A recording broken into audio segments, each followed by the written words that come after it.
Hey everybody, what is going on? Iryna Tammy Sanders back with you guys. You all are checking out a all new edition of Wrestling with the Topics for this weekend, September 7th, 2025. I am Lee Sanders and she as always is the beautiful and the lovely Tammy. Hello, how are you? Hey, what is going on, kind people? Hope you guys are having a fantastic weekend so far. Yo, it's here. Finally, the NFL regular season. It is here when it counts the most. It's all about that regular season. I gotta say, though, as far as regular season, I know we had some games that began on Thursday as far as the regular season goes. And as far as how we are doing right now, I am looking at our win loss record because we covered the Ravens. Well, Ravens are going to be playing their first game later today. Ravens. We did Ravens, Commanders, Commanders as well. They got their Philadelphia, game and the later Chiefs. today, right? Eagles as well, right? So we The don't Eagles have. already played on Thursday, They played on Thursday and they won. and they won So we're against off. Dallas. So we're off to a good start because we both had said Eagles was going to win. I don't remember. I think we said the Chargers were going to win against Kansas City, but that I'm not I'll sure have if to you have go in front of back. you. I'll have to go back and check that I know out. for See how sure that's that looking. you said Chargers, and I'm almost positive I said Chargers, but it's something for a later time. Yeah, yeah, yeah. Hope you guys having a fantastic weekend so far. Hey, yo, your man can't complain over here. So, it has been a very busy week for me. I have been making the transition to the big old campus life as a new transfer student, and that seems to be going pretty good so far. My first week of classes is now in the books, and it's been pretty, it's been an eye-opening experience so far. I know I was telling you earlier, I kind of feel like Rodney Dangerfield in that Going Back to School movie because I'm Ah, seeing all these young people, that's around me, and it's making me, it's inspiring, it's definitely uplifting, but also at the same time, I'm looking at all these nice, young, skinny people that are walking fresh around, face. fresh faces, and I'm going, man, I feel like a old head. I gotta try to keep up with these kids. And so, on a good note, it's been forcing me to, all right, well, do what you can to walk around campus and all that more, which I have been doing to my credit. I have been getting a lot of serious cardio in this week, a lot, and I'm actually slimming down. I was telling Tams, I said, give me about 2, maybe 3 weeks physically, as far as my cardio goes, it's gonna get back to where it was. Because when me and Tams first started dating, I was walking to and from my house in Springfield, Virginia, for about 45 minutes because that's how far I had to walk. My bus stop would only take me to a certain point in Springfield in a suburban neighborhood, and I pretty much had to walk the rest of the way. And I would normally have to walk that length of time, believe it or not. Now, it may be different now in 2025, but back then we're talking about that would have been 2011. 2011. So I know there was some alleged ideas that was running around about expanding the bus routes, the Mm-hmm. length of times and all that. And see the way the buses would operate up around my way, if I didn't catch, because it would all start from the Springfield metro station on the blue line, if I didn't catch that last bus during the work week, which was, I think, about 7:15, 7, Mm-hmm. almost 7:30 in the evening, Mm-hmm. then I was forced to take a cab. And after a while, those cab rides get expensive. Now, back then, the cab rides were like $15, but just imagine when you're Yeah, doing racking it that. up on a daily basis or every other Exactly, day. That still gets exactly. expensive. It gets expensive pretty quick. So, but I used to be able to catch that, and then I would walk the rest of the way. And Tams will tell you, I was a skinny little thing when we first started dating and everything. I was the So, one having the trouble keeping up yeah, yeah. at that point. So to It's be right, so to be back, and you know what's crazy about this? I went through all the hassle getting that goddamn scooter, that electric scooter that we were telling you guys about last week.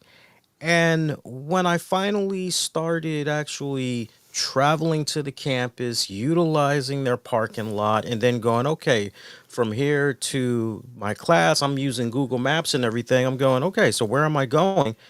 And it's like, oh, shit, I only got to walk 5 minutes. Oh, shit, I only got to walk 10 minutes. Oh, okay, well, bet. Let's go ahead. Let's do that. And so I would say, on average, this week, now that it's in the books, I have been walking, I would say, a grand total well, your of. watch should be telling you what you walk daily. I still don't know how to deal through all that yet. I'm trying not to rely too much on technology because it kind of makes me be like I'm not thinking for myself. And so I'm Okay. kind of noticing that as far as memory recall and all that, the more that I'm relying on True. technology, the The less more recall. the less I Absolutely. like utilizing that memory muscle more personally. But from what I was able to average for this past week, I would say I was averaging roughly about 30 to 35 minutes total of a walk. So That's if good. not a little bit more. So yeah, that's actually pretty damn good. But no, adjusting to the big campus life, it's been pretty good. But there's definitely unique challenges that come with this new round. I'm reminded of how when I was at community college, in all my tenure mainly of being at community college, most of my classes were online. I maybe only had one, potentially two classes here and there, but for the most part, I dodged in person classes as much as I could because I love the whole idea of either meeting up online at a specific time, privacy of my own home, or distance learning where I could just, okay, this is what's the homework for this week. This is when it's due. Okay, bet, great. I rarely had in person classes. I think me and Tams can sit here and tell you that out of the years that I was at community college, I probably had maybe a grand total of four in person classes. That sound about right to you, or is it a little bit higher? Or you leaning? Um, Feels like definitely, it's definitely four, but it feels maybe just a tad higher. definitely way under seven. Oh yeah, Yeah. for sure. So maybe five, possibly six max. But that's stretched over multi semesters. Multi It's not semesters. all in one Not swoop. right, right. So it's been a big 180 adjusting to nope, nope. All your classes are in person. We haven't even. There is one that's here Yeah, that's online, but yeah. you haven't actually done that one No, I yet. haven't done that yet because when the semester kicked off, it happened the day after Labor Day. And I should be hearing something from this online professor later today as far as like proper introductions and all that. But there's definitely been some challenges that's been coming in as an older student, being in this bigger environment.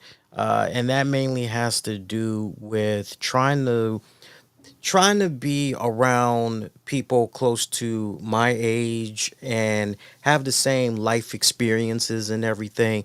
Tams already knows this, but I'm sure she doesn't mind me sharing this, with you guys, and maybe we can expand upon it just a little bit more or whatnot. But I'm sure a lot of you guys can relate to what I'm about to say, which is, so they tried to hook me up with this mentor who was like maybe somewhere between 22 to 24 years old. And the whole premise of this guy being given to me as a mentor is because he has 3 years mentoring specifically in our journalism program. And I'm thinking to myself, well, that's great and everything, but this isn't what I asked for, because what I asked for was somebody that was much more closer to my age range. And on top of that, life experiences. And on top of that, I asked if it could be a female, because as Tams and, most of my friends have always told me over the years, you seem to get along better with females. You have a better rapport. You're much more open about yourself and what's going on in your personal life with females as opposed to men. And I think that really ties back to the fact that when I was growing up as a kid, my mother was both my mother and my father, right, as a single parent. So I think that's where, and every time, we would go around, family and friends, we mainly were hanging around women. So I guess Yeah. that is a large part of the reason why I seem to just connect better with females and all that. And so I bring all this up because a couple of months ago they had me fill out this. I look back on it now and it almost kind of seemed like a menu per se, because they gave me this open, not a survey, but I guess you could call it a survey. I don't know, man. But they were like, hey, what do you want in a mentor? And we'll do our best to accommodate you. And I said, okay, well, since it's open ended, da da da da da da da da. Not one damn thing was honored. And so I was really left disappointed. I took a look at the picture of this kid, and I understand he's a young adult. I understand that he's like, 22, 23, 24. Okay, he's a young adult. But in my eyes, right, you feel where I'm coming from, being someone that is about to turn 45, so essentially 5 years away from 50. I'm going, well, this is a kid, because he hasn't even begun to scratch the surface of his life. He's got a long way to go for fucking up and finding his true passion, career path. And like, so like, but I'm looking at this guy's picture and he looks so preppy. I'm like, what the hell would I have in common with this guy? This guy looks like, no, like absolutely not. No. So, he's hitting me up talking about ice cream. Come meet up for ice cream and hang out and break bread. And I'm like thinking to myself, dude, I'm not here for fucking ice cream. I'm here to my time is limited, right? It's like I'm a man on a mission. I am about getting that degree and trying to get that money. That's what I'm about right now. And so I didn't say all that to him, obviously, but I did send him a very nice, polite email, and I said, "Yo, I appreciate you, but this whole mentoring thing, this isn't even nowhere near what I had asked for." And basically, he understood where I was coming from. He talked to You the never know. He could have been Braden.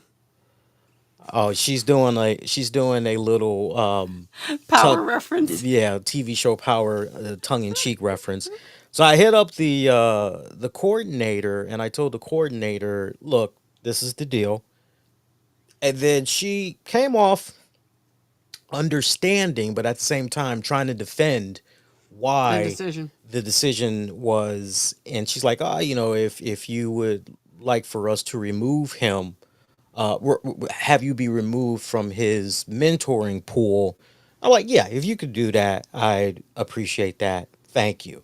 So it doesn't really seem like, the whole point of me bringing this up, it doesn't really seem like there is a particular division, a wing, a section where for older students such as No. myself, okay, hey, we got you guys because we know you guys, you don't care, you probably aren't going to care about the games, the football games or basketball games, the student nightlife and meeting for ice cream and pizza, and you probably aren't going to care for all that. You're probably going to be about your studies and want to talk with like-minded people, people closer to your age. We get that, and doesn't really seem like, 'cause to the point when the coordinator emailed me back, she said to me, she said, typically our students are between the ages of 19 to 22. Yeah, way to rub it in, hun. Uh, I'm like, I'm thinking to myself ahead of time, I kind of realized this. There's no reason for you to kind of, really, really rub salt on the wound there, right? But yeah, it doesn't really seem like they cater towards really trying to help older students break in. So I say all this to say it's been difficult. The way I try to counter it is, and I'm saying all this because I know there's people around our age, if not older, that maybe have been thinking about going back to school, and Mm-hmm. they probably want to try to, yeah, well, how is that? What's any good advice you can? The way I've been countering all of this, it's just been, look, I'm here on a mission. I'm all about business. I'm going to my classes. I'm learning what I need to learn. I'm taking my notes, doing my studies, like bada bing, bada boom. I'm not there looking for friends. I'm not there looking to pussyfoot around. If it's not about classes or studying, somehow making money, I ain't interested. Yeah. Um, everybody is different depending on your social,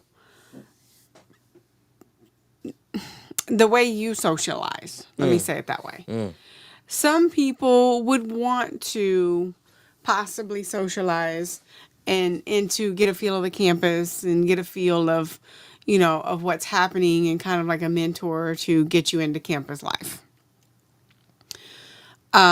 The fact that you are more mature than some, it's an advantage and disadvantage at the same time.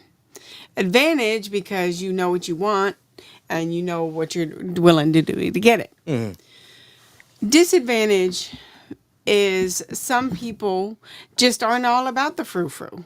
They don't really care. But I do see as a college why they do it. mm, Because not only, back for us when college was a possibility, a thought, mm, when we first graduated high school, mm, we knew how to, well, socialization was much different back then. Now everybody's on their phone. mm, So I get the fact that as a society in a college campus, they want to make those things available to give the students social skills. So I get that. I mm, do. Um, for you, here's my curiosity. mm, Now I know, water under the bridge at this point, but as we're really sitting down and really not discovering, thinking about the whole peer, help me get into college life kind of thing. mm, What how would it be advantageous for you with your mentor? You know, Maybe he does have a few years or two in that particular program. So maybe that would have been advantageous. But to not have any of your requests honored, like none, mm. it's like, okay, so were you really listening? Right. And most people would feel very disheartened by that. And, if they would have at least said, okay, we can't honor this, this, and this, but we can give you this. Okay, maybe he's not maybe this person isn't a female, but they have, they're a junior or a senior in your journalism program. Mm, So they have years of experience into the journalism program that you're going into. mm, Okay, or maybe they have 1 year of journalism and they're a female. mm, But at least if they're not going to honor that, and this is something I said to Lee privately, there should have been some form of letter or email, not letter. Email stating, hey, we really tried, da da da, blah, blah, blah, whatever, to essentially tell the person that they tried, tell the person that they're being heard. And that's really it in a nutshell. Because your experience with this guy would probably have been better if they would have given you a heads up. Exactly. And you would have Exactly. been much more receptive Mm-hmm. to the fact if they had given you a heads up. Mm-hmm. So that's strike one. That's all within this week of transitioning to the big campus life. Strike two, it looks like potentially a strike two. I during the summer, earlier in the summer, I signed up for this possibility of hooking up with the social media team for my university. And I was under the impression this was going to be a paid position. I just wanted to learn more information. That's it. When it was initially pitched to us, I'm going, hey, I want to know more information. Da, da, da. Next thing I know, hey, you're getting this email because you expressed interest in joining our social media team during orientation. We're going to be Okay, meeting, da, da, that's da, more information. right, we're going to be meeting blah, blah, blah, blah, blah, blah, blah, blah, blah. And I'm thinking to myself, but the way their email reads, I'm part of the team Ah, because they're talking about, oh, we're going to be meeting multiple times throughout the semester. And I'm like, wait a minute. I didn't agree to. So now I'm going, I'm pulling a Janet Jackson, not necessarily what have you done for me lately, but how does this benefit me, right? I'm like, okay, so what the hell?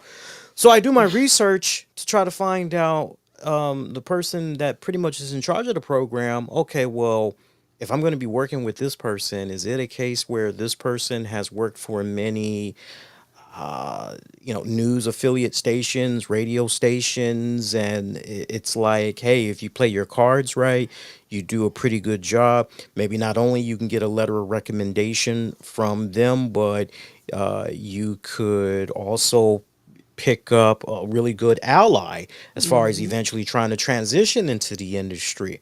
And I find out it's just a kid. I mean, she's got to be at least maybe. And again, when I say kid, I don't mean that to be disrespectful. But again, it's just I'm recognizing how old I am, and I'm recognizing how young these people are. It's another individual that's like in their early 20s, probably most likely under 24. And like, okay, so you just got your degree back in like 2021, 2022. So you really haven't been sticking your toe in the water that long, right down to the point. All you've been doing is a bunch of freelance work. Well, shit, that's pretty much what I've been doing all these years. Except I'm pretty much in the same boat that you're in, on top of the fact that now I have a piece of paper saying, "Hey, I have a degree in this department," which is basically no different than what this person is, right? So it's one of those deals where I'm going. Yeah, and I took Tam's advice when I was telling her all this because she'll tell you I was running around with my head cut off for like about 20 minutes going, what the fuck? I'm like, why am I getting another Dookie Howser motherfucker of a mentor? Like, I'm not asking for that's old. not a mentor. That's just a I'm sorry. program. I'm sorry. Yeah, I'm getting it mixed up. But you see how I'm connecting it back to, Mm-hmm. it's like, okay, so Mm-hmm. now we're getting another. So I sent a very nice email where I basically said, hey, look, I'm honored. I appreciate the opportunity. Could you tell me a little bit more? How can I really benefit from this? Mm-hmm. My time is very limited, and hey, not for nothing, but I've been a content creator since da da da da da da da da. I have a degree in media production, so like, how will this really benefit me? And like I said to Tams, I said, look, if it's a case where I get an email back and it says, well, all the reasons that you just highlighted, this is why we want you because, we're hoping that we can kind of lean on you to be in somewhat of a mentor role for these younger students and help get them, where they need to Mm-hmm. be and not for nothing, but maybe we can help fine tune your portfolio even more, if not even add more to your portfolio. So I'm looking at Mm-hmm. something along those lines, but it just seems like there has been a significant lack of communicating Mm-hmm. so far. It just Well, it just feels very. possibly because the new school year just began. So they're probably trying to fill in all the gaps from the fact that, you know, the school year just began. Yeah, So maybe there's that. yeah. And maybe it won't always be that way. But for me, it's, you know, so very fun, very interesting and fun fact. I can promise you that those younger people do not particularly care to be called young people. Because when I was in that, now, here's some revelation. So when I was in that age, not that I was portraying to know everything, and because I know I didn't, but I didn't like the analogy. I didn't like being called a younger person.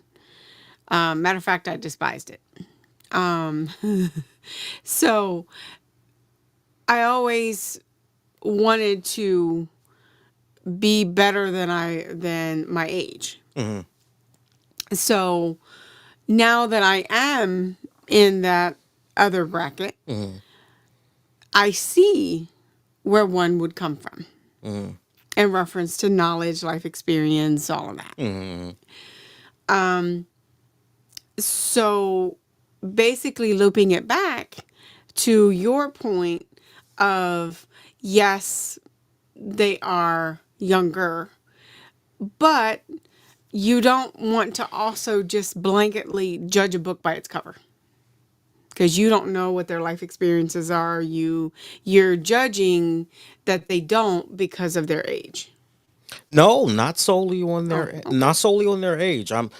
Age is definitely a small factor, Mm-hmm. but when you've taken the time out to put up a LinkedIn profile, Mm, and that lets me see in great detail what you're okay. about, it's like, okay, so some of these people so far, it's like, dude, I've done 10 times more than you have done within the past 4 years. Okay. What could you possibly tell me? I, About, right. It's like I've got 15 years plus over you. So what could you possibly show me that I don't already know?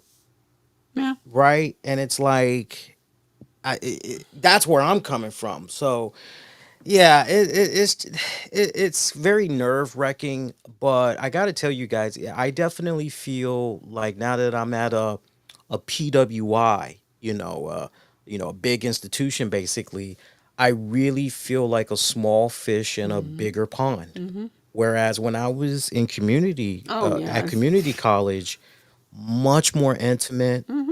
I had such a great rapport with my professors. Mm-hmm. I could relate to my professors, and my professors could relate to me. Mm-hmm. And that was just phenomenal, especially Mm-hmm. when it came to letters of recommendation and all that. Mm-hmm. And like here, it's like almost the polar opposite. So, agreed. Agreed, because they have a bigger mass of students. Yeah. So, your general electives are going to be ridiculous as far as trying to, you're definitely going to feel like a big pond and you being the A small little fish. fish in a big pond. Yeah. Right. So, but in your specialties, you're probably not going to have as many students as you would in your general electives class. So, but that just means as as hard as that can be in a massive college, you're just going to have to find your niche to stand out. Build a rapport with your professors. Yeah. Well, I Ask tell you this. questions. Well, I tell you this. One of my professors, I made quite the impact on him. It was my professor in my literature and journalism class, and I just loosely threw out podcaster, and he was like, "Wait a minute, so what do you talk about on your podcast? How long you been doing it?" And I told him, and then that piqued his interest because apparently he used to be a big wrestling fan. Oh shit. And Well, then yep, there you go. There's the niche. and then I was prepared for the reviews because he's very polarizing when it comes to him sharing his thoughts on politics. Uh-huh. And then he goes, "I want to ask you a question." He asked me this question in front of the class. I'm like, "Go ahead, professor." And he goes, "Is it really true that there are a lot of wrestlers that are Republican?" And I was like, Oh man. I was not, man, yo, I was not prepared for that question. But I pulled a Hulk Hogan. I fucking no sold that fucking question. I So fucking basically, you gave him information and I didn't give him shit. oh, I gave him his answer. Oh, okay. But I was just saying, like, to anybody else, they would have been stumped. But for me, it was like, if you could just look at my facial expression, you know, it was I shocked? Yes, but you wouldn't know it reading my face. Cause I just fucking no sold that shit like the Hulkster, and I told him the truth. I said, Professor, honestly, I said you would be surprised how many wrestlers are Republican Mm-hmm. versus the amount of wrestling fans that are Democrat. And he was like, Facts. yeah. And he was like, really? I was like, yeah. He's like, we got to talk more about this. He was like, I don't know if we can do it after class or just sometime throughout the semester. He's like, I want to talk to you more about this. I'm like, okay, bet. Mm-hmm. So it's And like, that is, guys, your niche. That is how you make an impression. That is how you get noticed. right. And when you get noticed, they take, and don't get me wrong, that they don't take interest in you. But when you have some type of in Mm, with a professor, even if it's you taking a couple of minutes, especially as an older student, yeah. guys, Yeah. take a couple of minutes, because here's the thing, that's how you develop a rapport. And that is what can get you opening doors. That is what can get you letters of recommendation. That, because then they know what the, oh yeah, that's the yep, podcast or wrestling, yep. Yeah. And then it all connects back. Right. So take note, even as a younger person in a bigger college, you know, I mean, a lot of the youngers are like, I just want to get in, get out. Mm, Totally respect that. mm, But it also is the different ways that you make um, you make things a little bit more fun. I mean, you got to find something that essentially keeps you coming back besides the fact that you've got to be there. Make it more fun, make it more interesting. Make it something you want to go back to, because you have to be there for whatever set amount of time. And once you do that, then it's really easier to go through your classes. yeah, for sure. Speaking of wrestling talk, how about that AJ Lee How about return? that, AJ Lee? How about that AJ Lee return? I was kicking back, I was watching SmackDown, and it's funny because I came in Friday and I was pretty exhausted because I actually that's the other thing that's been kind of cool about going back and doing this whole new round of classes, because like every single day I have a class Monday through Friday. Weekends I don't have any classes, knock on wood, luckily. But my classes during the week, it's a lot, particularly Tuesdays are my Long days. longest days, because I'm not getting out until like Six, 7 o'clock. 6:30 in the evening, basically. Mm. But Friday I came in because what I was trying to say before all that, it's been kind of cool because I've been going to bed much earlier, but I've been waking up like around 5, 6 o'clock in the morning. And there's been some mornings where I can't go back to sleep. So I just stay up catching up on some studying, even though I might have did it the day before or day before that. But it's been kind of interesting just trying to find that right balance and everything. I'll take it for what it's worth because Tams will tell you, like, since we've been together, I've always been a night owl. And Mm-hmm. to a certain extent, I'm still a night owl, just not as much as I would. I won't say not as much as I would like to be, but I will say not as much as Mm-hmm. I normally tend to be. I'm just wired that way. But Friday, I came in after classes. I decided to take a little nap, and then I wake up like right before SmackDown was supposed to come on, and I said, "Nah, let me just sleep a little bit longer. I just I'm burned out, man." So then I wake up around 9:30 and I go, "Oh shit." I'm like, "Well, I guess I can fast forward through."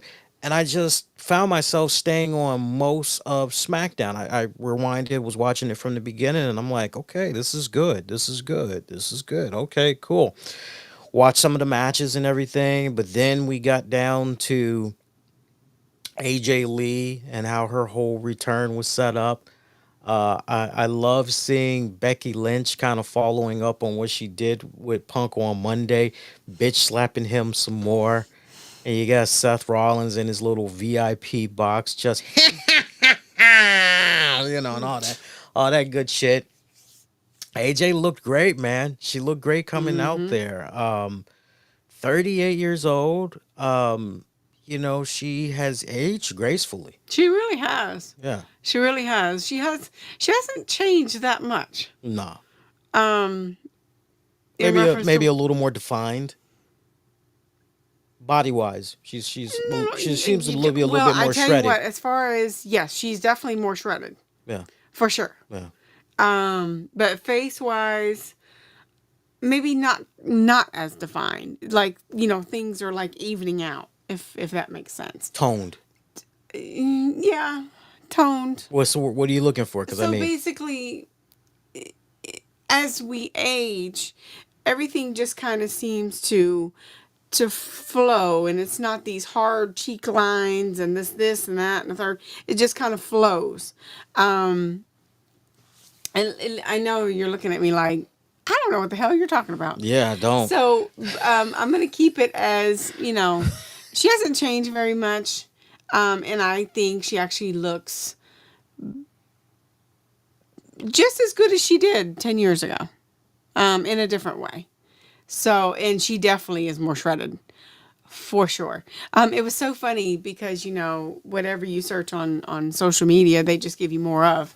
Not search, whatever your keeps your attention and keeps you watching, Mm, they just give you more of. mm. And for me, I was watching something, and then all of a sudden I see one of the episodes of, I guess it was Raw or SmackDown. I don't remember which one, but it was one of the ones where Punk was like, so you are just really crazy. Mm. And I remember seeing that in real time, going, oh, because I actually really did enjoy the story arc between Punk and AJ when they first kind of got together. Yeah. So it was kind of fun going back down memory lane, but the issue at hand, in reference to her coming back, it's amazing. She is. I saw tidbits of her. Actually, no, I saw the whole spot. The whole segment. Yeah, Okay. and man, she came out there with force, and it was really good to see. And the look on Seth Rollins' face after he realized that wasn't a work. It was like, oh shit, that's not good. Isn't it amazing how Seth Rollins these past handful of years has been like at the center point of some of the most iconic returns. I mean, he was Mm-hmm. at the center point for Seth. He was at the center point for Cody Rhodes. Mm-hmm. He was at the center point for CM Punk. Mm-hmm. Now he's the center point for AJ AJ Lee. Lee, right? It's just amazing how he's been plugged into these iconic moments and you're like, damn, Rollins got the nice seat. He's got the best seat in the Oh yeah. house. Oh yeah. Seeing all this shit go Mm-hmm. down. So yeah, I mean, and apparently. We've learned now that AJ Lee has signed a multi-year Yeah, 3 year. deal. I think a 3 year contract, I don't want to even but speculate on the. multi-year. Yes. Let's just leave it at multi-year. That's great. That's Mm-hmm. great. Mm-hmm. Because it's nice to know that it's not going to be a case where she's just showing up for one match, and Right. and I gotta commend CM Punk because I would imagine that he was the main launch pad. I would not be surprised if AJ and Punk, when the Mm-hmm. opportunity presented itself for Punk to go back to the WWE, I wouldn't be surprised if AJ had said to him, "Hey, look, you got this great opportunity. Not for nothing, you toyed around with the idea. You came pretty close years prior, before AEW was even a thing, and going back to WWE, Mm-hmm. things didn't fall through. Yeah, go back, Mm-hmm. see what happens. Worst Mm-hmm. case scenario, you're not feeling it, but at least you can Mm-hmm. end your career on Yep. on the note that you want. Keep me Yep. in the loop." Yep. And I'm sure that Mm-hmm. he was reporting back to her, Oh yeah. everything. And isn't it interesting, however, isn't it interesting that, and I don't think it's related to one another, but isn't it interesting that no more Karrion Cross and Scarlett? Isn't that interesting? I thought that, the funny thing is, I actually thought that at some point yesterday. I said, I bet you that there was something in the work. This is my own speculation, guys, not fact. That there's something in the work in reference to maybe they freed up some capital because, to do that. Hmm. And it was so funny because Naomi posted on her social media account that basically was very excited that AJ was back and basically said, now you're bringing some talent, basically. I'm not, and it's like, everybody else in the back, you could just throw them in the hallway. Damn. It's like, how you really feel, Naomi? Oh no, Naomi told everybody how she really felt in reference to AJ being back. But super excited. I always really enjoyed her stuff, um, and was seeing some of the moves and like, yeah, I don't think she's lost a step. Yeah, yeah. Let me ask you something. There's these viral videos that's running around of grown ass adults, and that's just screaming to the top of their lungs and doing backflips and all kinds of shit, high fiving each other like they won the Super Bowl, seeing AJ Lee return. Are you buying these videos, or do you think these are people looking for viral moments? Because I got to admit to you, when I saw the Sounds moment, more like a viral moment to me. because when I saw the moment go down, even though I was a couple of, actually, you know what? I'm trying to think what happened by the time I got to the AJ segment. I think by the time I got to the AJ segment, SmackDown had been officially off the air for about 5 minutes. So Oh, okay. I had I definitely had like about a 5 minute delay. But Oops. as I'm playing it in real time, I'm nodding. I could feel my smile ear to ear, my face. I'm grinning from ear to ear. I'm nodding my head. She comes out. I'm really nodding my head. I'm doing a little fist pump, a little quiet fist pump like that Michael Jordan, when he hits that 3-pointer, he clutches that fist and Mm-hmm. goes, "Yes." I'm doing it like that. And I'm just going, like, really, guys? You're doing these videos that are conveniently on you, Mm-hmm. and you're, I watched one guy. I mean, he had a one thick ass beard. Yeah, I wouldn't even want to speculate how old this guy was, but he looked like he was probably in his 30s. Mm-hmm. And I mean, he just jumps up, pants don't fell off his damn ankles, and he's screaming to the top of his lungs. His hands are all in the air, and he's, oh my God, AJ, oh my God, oh my God. Ah! I mean, he's screaming to the top of his lungs, and I'm just going, Surely this is just like somebody's trying to look for a viral moment. Somebody's hoping that their piece could be included with WWE. I really do have the consensus that there's definitely excitement that she's back. I don't necessarily get the backflips and high fives, and I think more and more that's that 15-minute clickbait.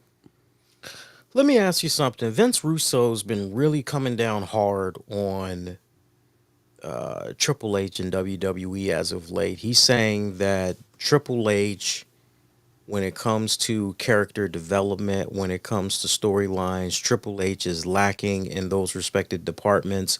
But when it comes to being the king of pop, making the crowds pop, giving them moments to pop for, Triple H is now the king of pops.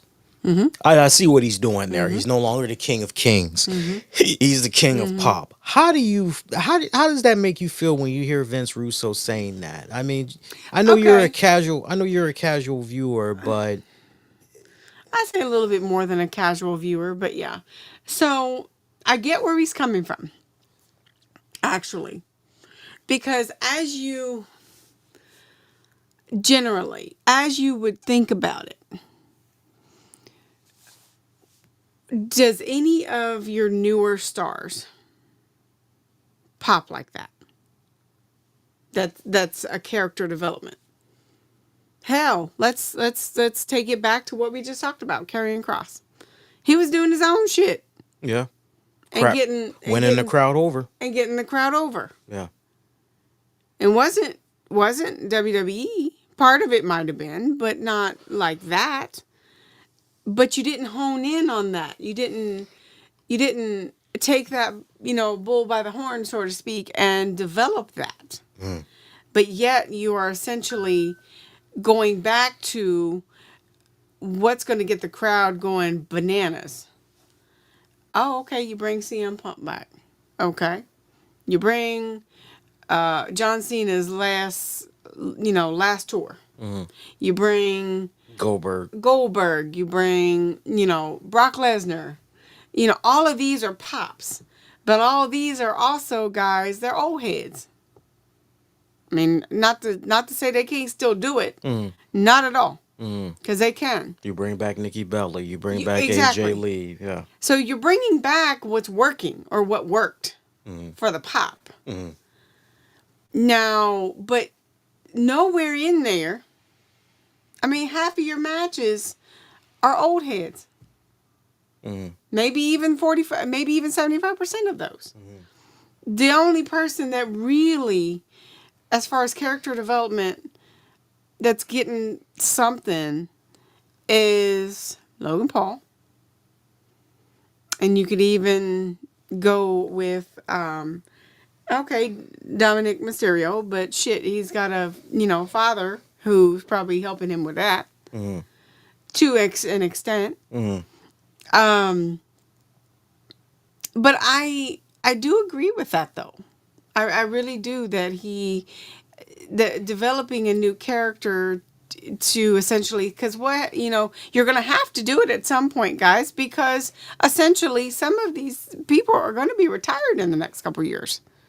Well, let me be devil's advocate then. Let me be devil's advocate to this point that Vince Russo is painting.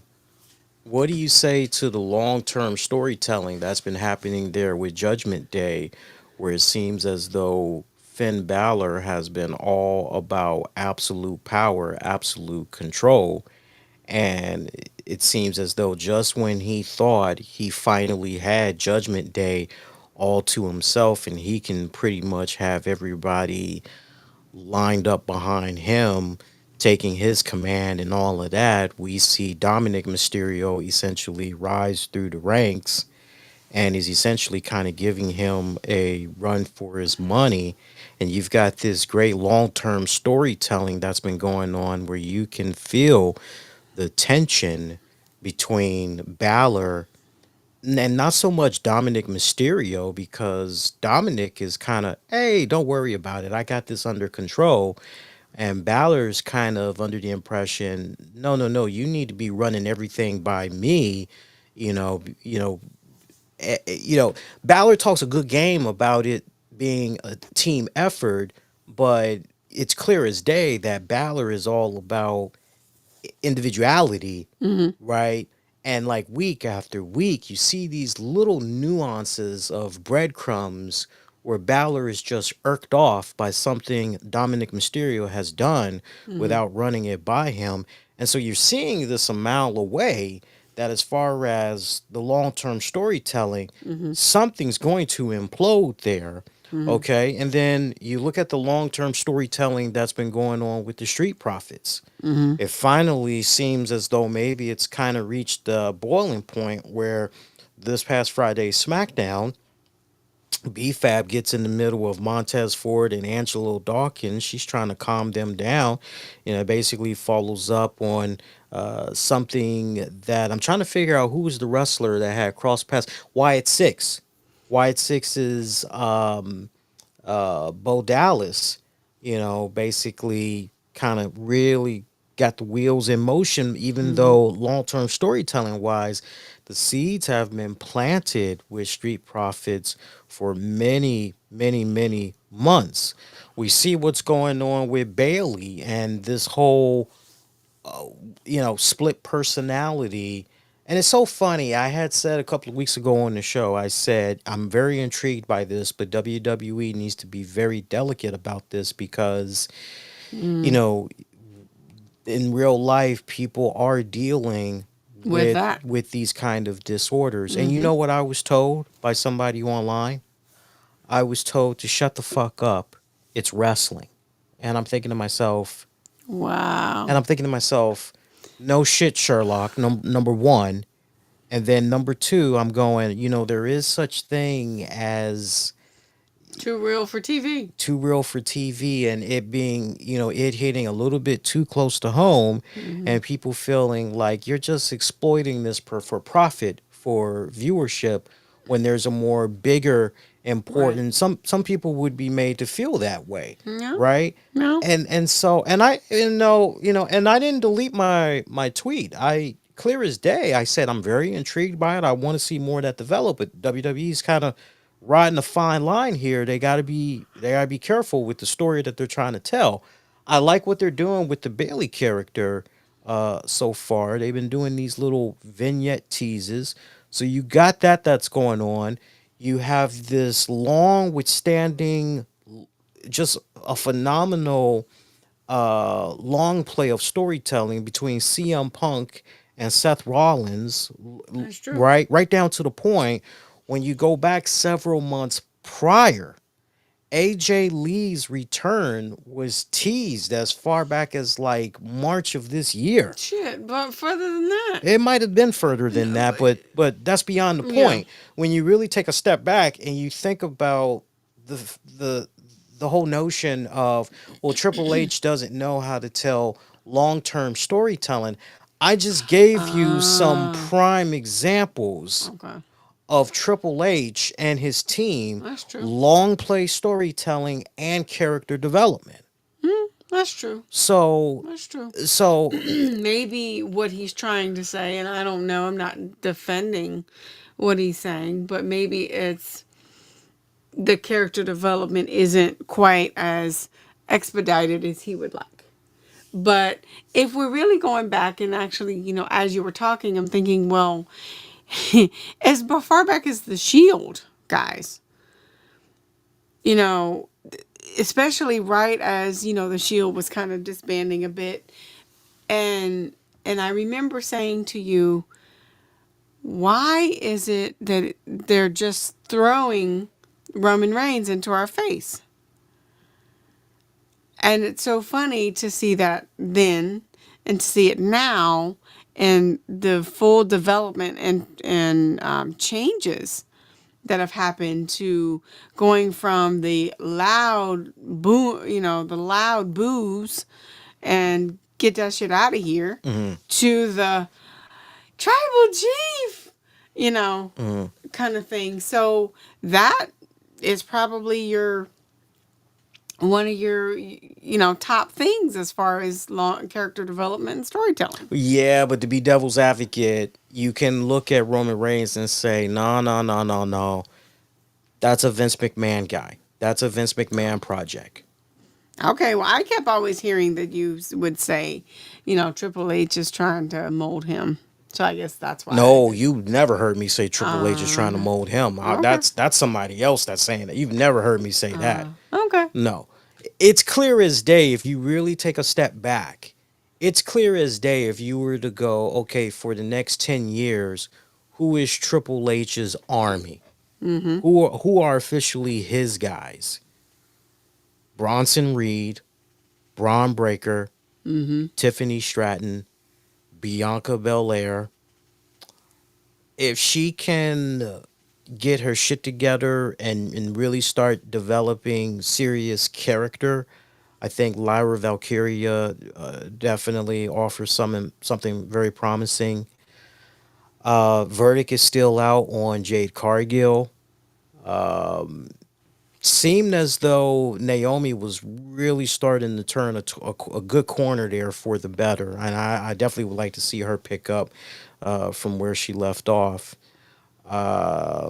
Looking at other stars, I have not given up hope on Carmelo Hayes, the current NXT champion, and Oba Femi. There are talents. Those are just some names that come to my head off the break. I don't want anybody to go, well, Lee, what about?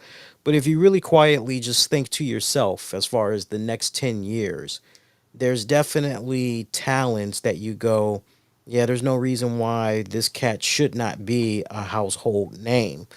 As far as the whole Triple H, as far as the whole Triple H, Mm-hmm. I know to a certain degree, Triple H saw a lot of good things in Seth Rollins, and he was one of the most vocal people advocating for Seth Rollins, and so that is definitely a shared, that's a shared with Vince McMahon. That's Mm-hmm. a Vince McMahon Triple H project and all that. But I just thought it was interesting what Vince Russo had to say because it just made me question if he was going more for clickbaits, social media engagement, or if he actually was bringing up a very valid point. It's just kind of one of those. I don't know. I just thought it was interesting to kind of bring up. Speaking of clickbaits, Wade Barrett, shout out to him. He had to do some damage control over the weekend. And the Wade Barrett situation is a perfect example of why I always tell you guys wait until more information comes out. So Mike Johnson and crew of PW Insider, they put out this post, and I'm paraphrasing. It basically said that Wade Barrett was going to be off the road for the foreseeable future as Michael Cole and Corey Graves were going to be teaming up to be the commentary team for Raw and SmackDown.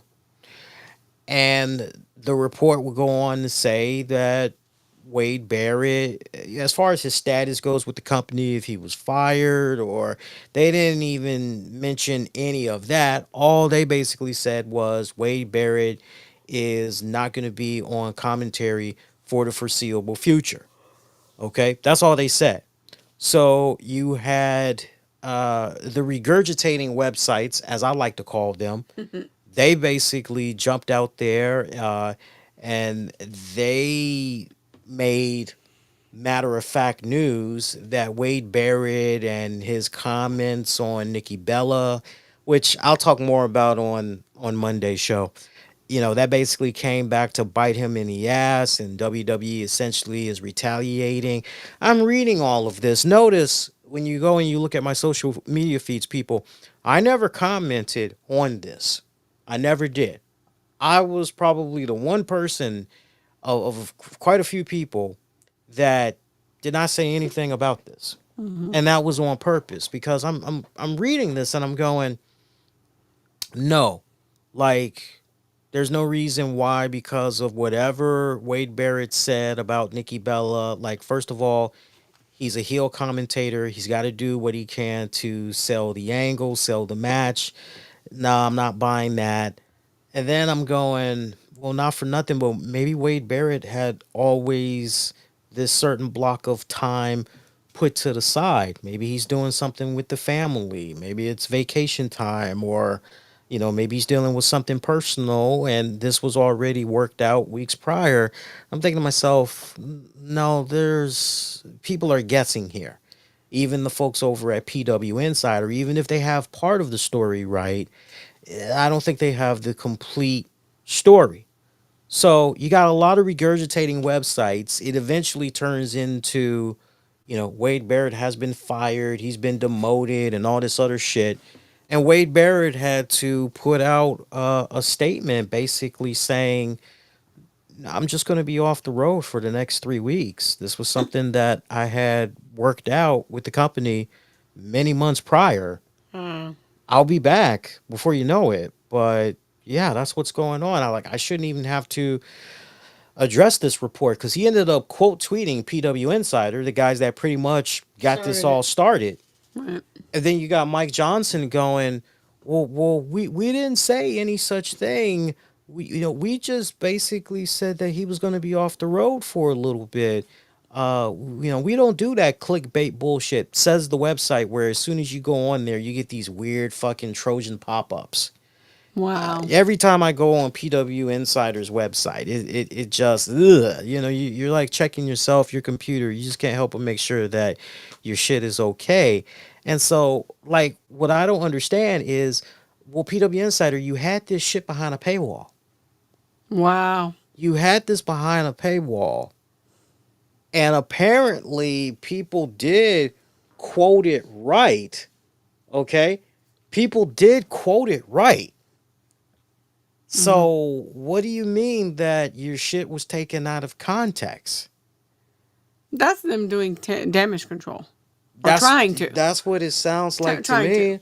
But for me, it's it's it's really kind of annoying that people want to be first versus being right. Right. They want the clickbait, they want the this, Right. and then unfortunately to have someone's life to where you're basically, saying that this is what happened and it's not even you and you don't even barely know what happened because it's just segments of the story. I don't know, man. It's really weird as far as I'm concerned. It Hmm. really is, because it's like, guys, did we not learn from what happened with the WWE ESPN news? Did we not learn from that? Because that was a Apparently prime not. example of, here's what happens when you try to Mm, be first, exactly. and it's a ever developing story. Hmm. And you look at what happened here with Wade Barrett. Right. I mean, there were so many people, the amount of people that were going, oh man, that's fucked up. Wade Barrett is such a good commentator. He doesn't deserve this shit to happen to him. This is so fucked up. This is so wrong. And I'm going, but WWE hasn't even put Released out, anything yet? right. They haven't even said, this guy, we wish him the best in his future endeavors. Hmm. His profile wasn't removed from the website or nothing like that. He wasn't moved to the alumni section. I'm like, wait a minute. What the hell? Right. And so it was obvious that if people just kick back and not, it's interesting because one of my classes deals with one of my journalism classes deals with understanding the laws and structure and the responsibility that journalists have Right. in reporting, and how we went through, where we're about to go into instances where media got it right with their reporting. Hmm. And we're also going to go over examples on how media got it wrong in their reporting and everything. And, when I see this Wade Barrett thing, it's just really a prime example of Hmm. waiting until more information comes Hmm. out I don't mind. Don't get me wrong, people. I don't mind it if we're gonna speculate. So as long as we say You're up front speculating. that we're speculating, that this is a opinion piece, Right. right? And then it's like, what do you guys think? And then we just open it up. You know, we Yep. open it up for discussion. Yep. I don't mind it if we operate from that standpoint. If we operate from that standpoint, then cool. But when we're reporting on that opinion and or that speculation as a matter of fact, that's where the lines they aren't being blurred. You're basically saying fuck this and you're turning something that's not news into news. And that is just wrong on so many levels. Agreed. Speaking of which, and this might be a hard transition for some people, but it's totally related. Here in the nation's capital of Washington D.C., we had the tragic murder of this 19-year-old girl named Danica Thompson. And I don't know for you guys in your respected neck of the woods, you all maybe have not heard of this story just yet. And if you haven't, it's okay. We'll get you caught up to speed on the bullet points, but it's a very heartbreaking story, let me tell you. So, the way this story, and then this connects very well to what we were just talking about with Wade Barrett and all that. So follow us. So, this 19-year-old girl, she told her father, hey, dad, because she was living with her dad. She's like, hey, dad, I'm going to go get some gas, but I'll be right back. And this is out in Prince George's County, Maryland. I forgot exactly what part, but and this happened back August 22nd. August 22nd. I'm going to go get some gas. I'll be right back. So she goes and everything. Next thing you know, she never returned home. Her family reported her missing to Prince George's County Police the very next day. And then it took like about 2 weeks, give or take, until a body was found in a grassy area off Route 50 in Anne Arundel County, Maryland.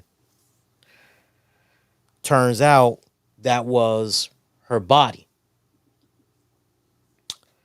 Surveillance footage, because police went back and they checked it out. Police surveillance footage showed that Thompson had approached a black SUV in the early morning of August 23rd and then got inside that vehicle after speaking to the driver.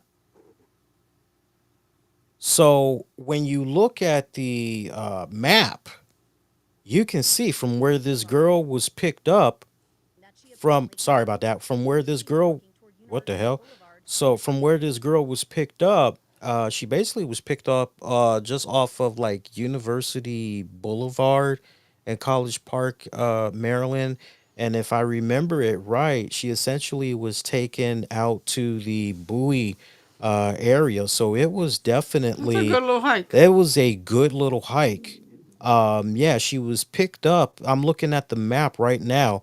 She was picked up from the she was picked up from the 12,100 block of it looks like Kembridge Drive out in Hinesville, Maryland, and she was taken to a home off the 7,000 block of Riggs Road out in Bowie, Maryland. So That's that's a one. good. That's a good 30-minute drive. That's a hell of a Even stretch. Yeah. even even at that time of night, it's a good 30-minute drive. Right. That's a hell of a stretch. Okay. And this was a 35-year-old man, 35-year-old man by the name of Hugo Hernandez Mendez, 35 years old. Okay.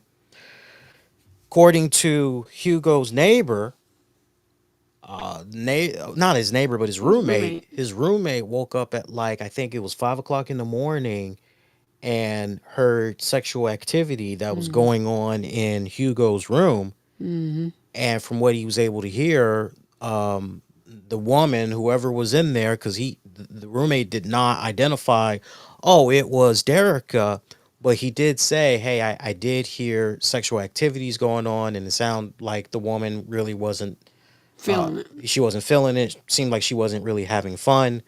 But from what the police were able to determine later on, Hugo killed this woman. And but Tossed her off a bridge. well, we already mentioned that. But as Oh. far as where he killed her, Oh, I see. blood and all that was found of In the Derica's in bedroom, the yes. bedroom. Yes. So you hear this tragic story and you're going, what the fuck? But wait, it gets worse. It turns out Hugo is a illegal citizen. You're like, wait, what? This guy actually got in trouble with the law. What was it? A while back, and somehow, this man, I'm trying to find that part. Yeah, Prince George's County officials said the U.S. Park Police arrested him for a DUI back in April, but let him go pending trial. I don't know how the hell. Your guess is as good as my people, but I just look at that and I'm going, what the hell?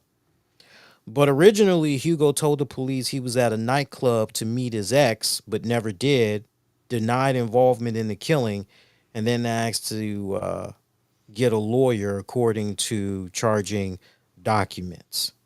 Police found multiple pairs of women's underwear, blood, a wig, and one of Thompson's fingernails during a search warrant of Hernandez Mendez's home. And apparently, he worked for a landscape company. Yeah, I figured due to the shirt that they pictured him in, it looks like one of those construction or landscaping people. Now, let's loop this back really good to the Wade Barrett situation and waiting until more information comes out. Now, me and Tams, when we were, because we've been on top of this story like all week, because believe it or not, it's been a very sad, tragic story that's been in circulation here, in the DMV region, DC, Maryland, Virginia region. And it's got like everybody talking over here. And me and Tams, right when they had announced they arrested this piece of garbage, I said to Tams, I said, look, nobody else is really mentioning this as we got Maryland Governor Wes Moore and other people. This was a beautiful girl, a beautiful young girl, bright career, and you learn what you learn about her, and you're like, wow, it seems like she really has a good head on her shoulders, and but me and Tams, like me particularly, the way my brain is wired, I'm going. Can we ask the questions that's not being asked, which is what is this 19-year-old girl doing talking to this 35-year-old guy who, when you see his mugshot, he is ugly looking as hell. Yeah, I don't know if and Derica did she's that to his quite cute. face. Right. I don't know if Derica did that to that side of his face or if it was already No, it like would have that been much before. much more fresh. Okay, so So it was already there. okay, so it's like, why is Derica even, why is she interacting with this man? Because you look at her and then you look at him, and it's like you don't quite understand the correlation there. You don't quite understand the connection. Did they have some type of a prior relationship?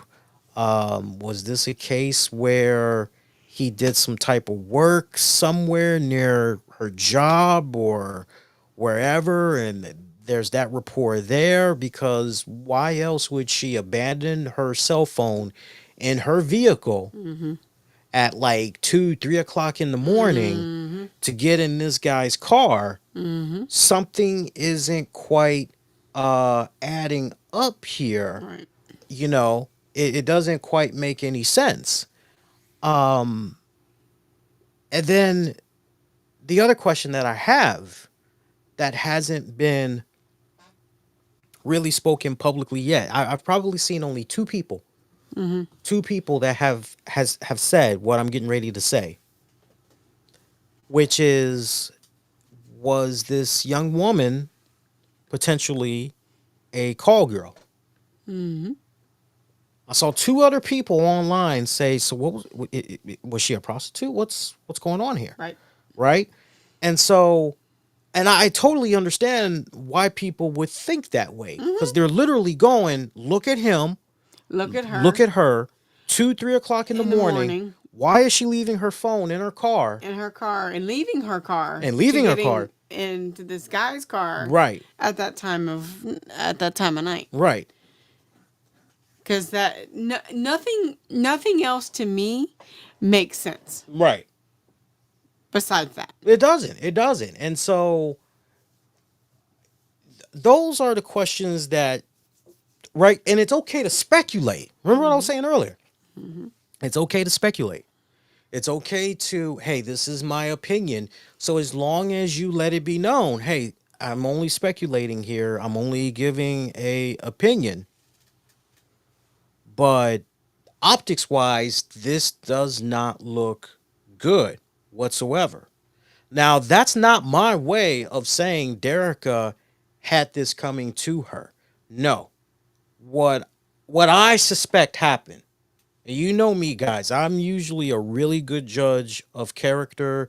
I usually am able to use street sense, common sense, and usually what I tell you guys 99.9% of the time, it's dead accurate. And when I'm wrong, I'm unlike other people, I'm willing to, well, hey, I got it wrong. Here's what actually happened.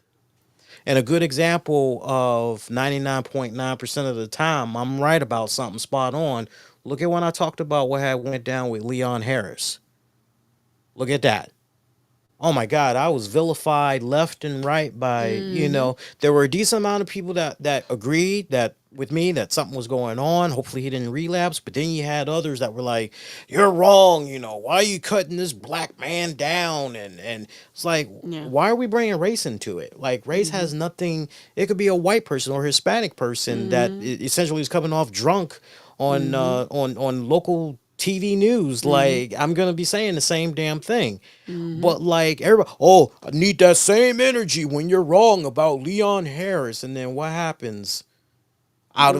Out of his own words, he admits that he had a few drinks before going live on the air.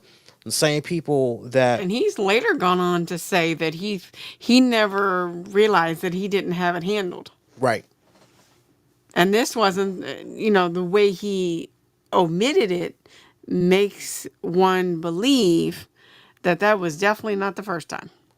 And to be honest with you, it wasn't.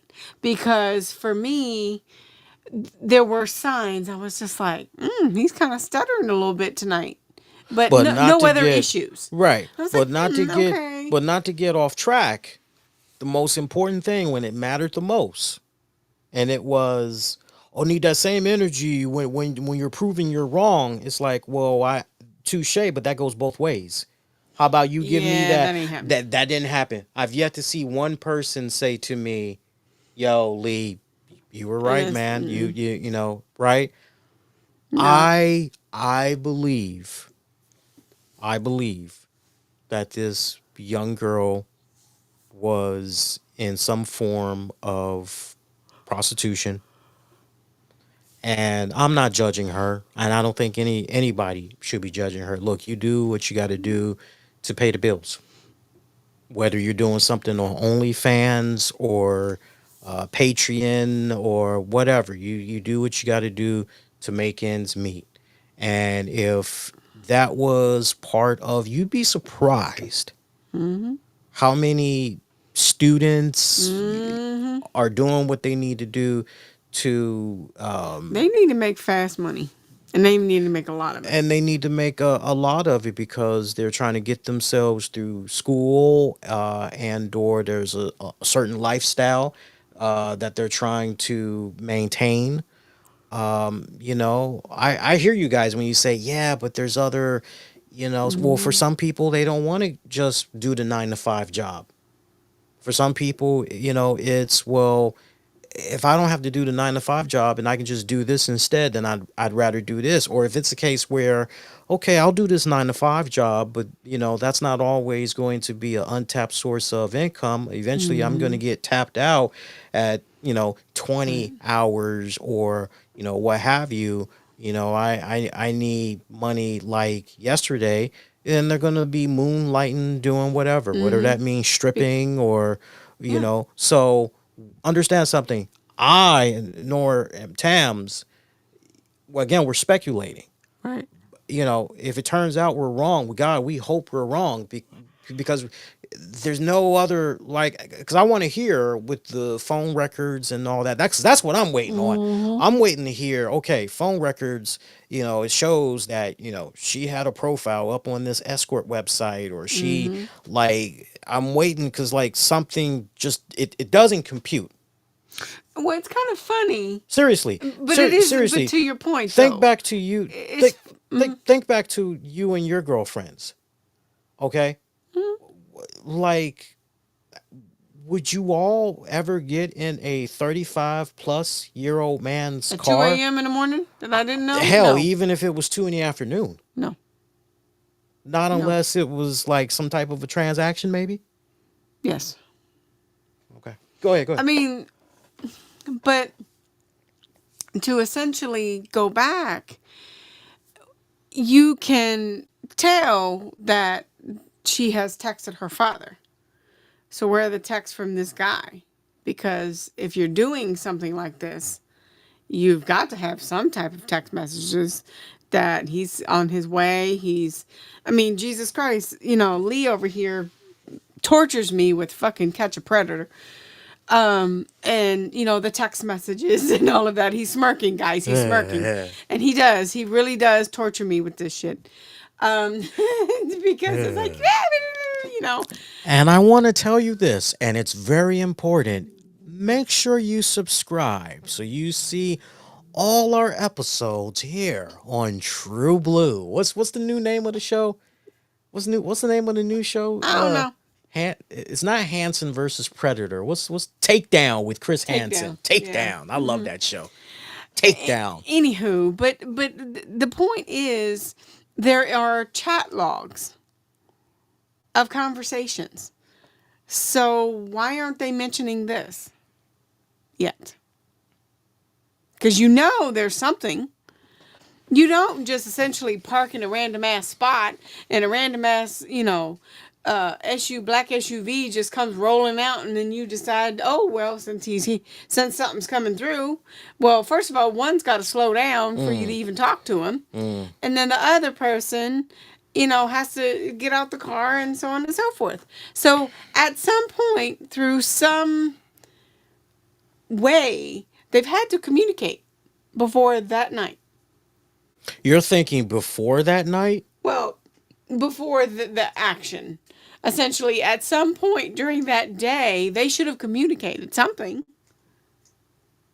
So you're thinking, so okay, so for the record, you're speculating as far as your opinion.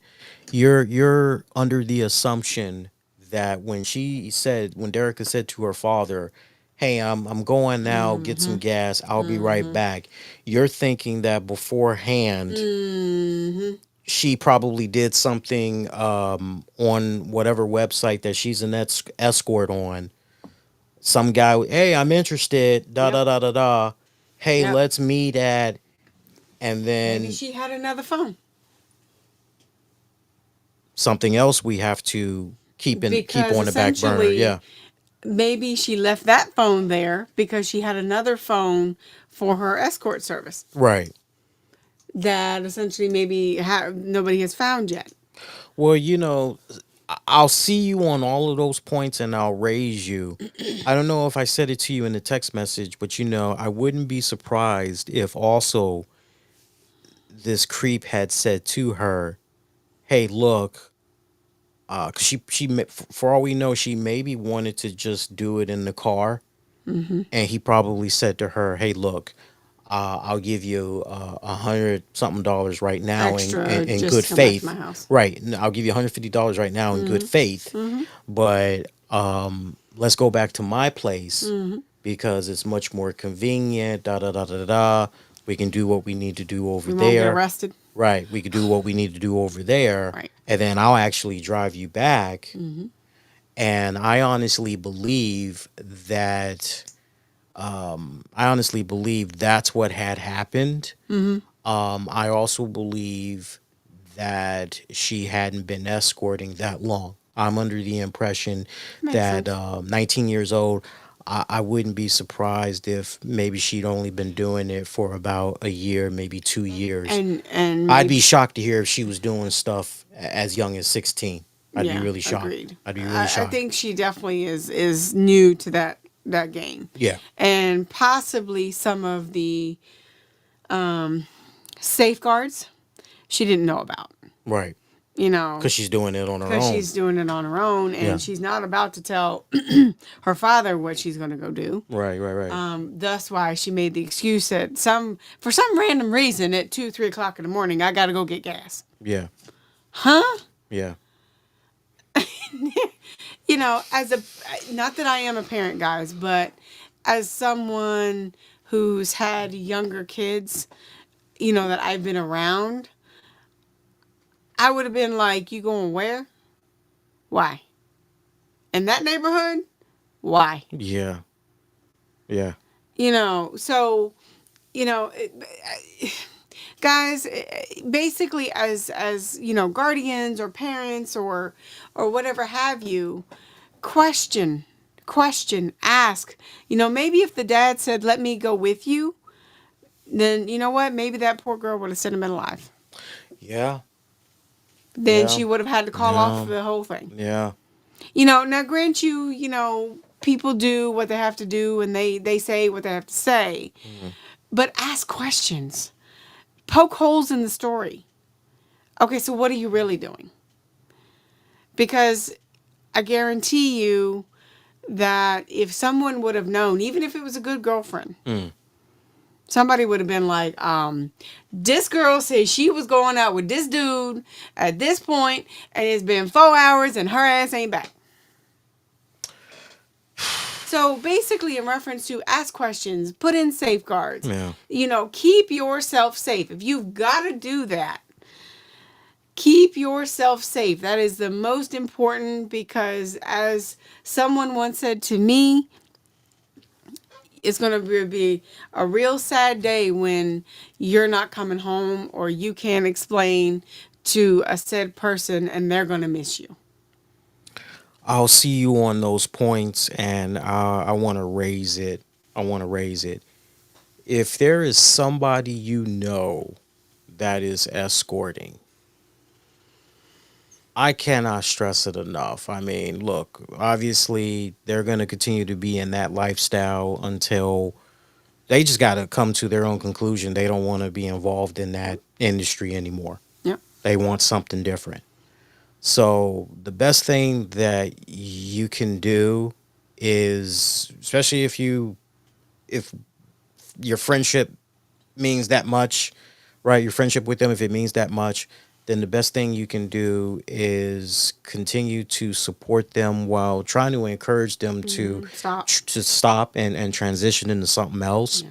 But learn from this example and make sure, to Tam's point, the safeguards, who, what, when, where, how, why. Make sure you have all of those covered. Normally there is some type of a girlfriend system. Normally there's some type of a boyfriend or a husband in the picture that knows what's going on and isn't that far away. One should not be doing that type of work by themselves and not have that line of communication open to where if something weird happens, like, okay, well, this one other person knows for sure what's going on. It's heartbreak. I really hope that I'm wrong. Again, it's okay for us to speculate and give a personal opinion, I which is hope. what we're doing. But either way, then that just makes it even more of a fucked up thing. Even if we're wrong, it makes it even more fucked up than us speculating that that's what this is. Yeah. But it, doubling down just very, very briefly. I only bring this up because it actually pertains to myself and Lee. So I promise you that every single time when we were talking or going out or whatever, my best friend knew where I was, knew where I was going, knew who I'd be with, every time. And believe me, if she didn't hear from me at a certain time, and even throughout the night, she would text me, "You okay?" "Mm-hmm. I'm fine." Mm. Just in doubling down on that. But I do truly hope that we're wrong. But unfortunately, the sad truth is that there is a young, beautiful, talented girl that is no longer here, and her family misses her Mm. because of some stupid stuff. Speaking of stupid stuff, are you surprised that Donald Trump and No. his no, listen. I know we all got a hard on for Donald Trump, but there are times where he says things that makes a lot of sense. Like most recently, he talked about how Florida is operating with the vaccines and, what shots they should get and all that. And he said straight up, and there's like, I even agreed. So for me to agree, it's like, oh, okay. But like, no, the majority of people that commented on his answer to the reporter, like, he said, we got to be careful. I'm paraphrasing, but he said, we got to be careful because that's a very, very slippery slope, when you're trying to tell people, what's good vaccines and what's bad vaccines.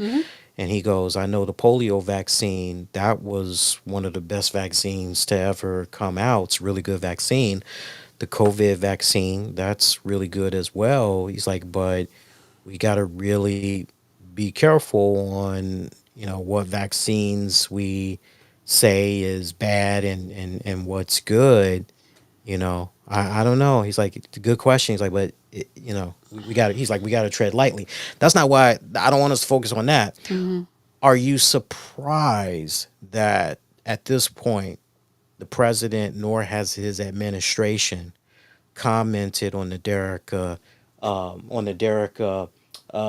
situation there, the death of Derica Thompson, Well, considering that it involves an illegal immigrant, which fits right into his whole narrative, his whole agenda about we got to get these bad illegals out of our country. well, here's the thing for me. This is just my own 2 cents, guys. Nobody wants to hear "and I told you so." And he kind of did it with the other Hispanic guy who was deported. Well, he was this and he was that and so on and so forth.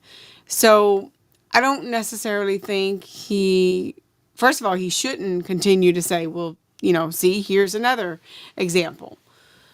Do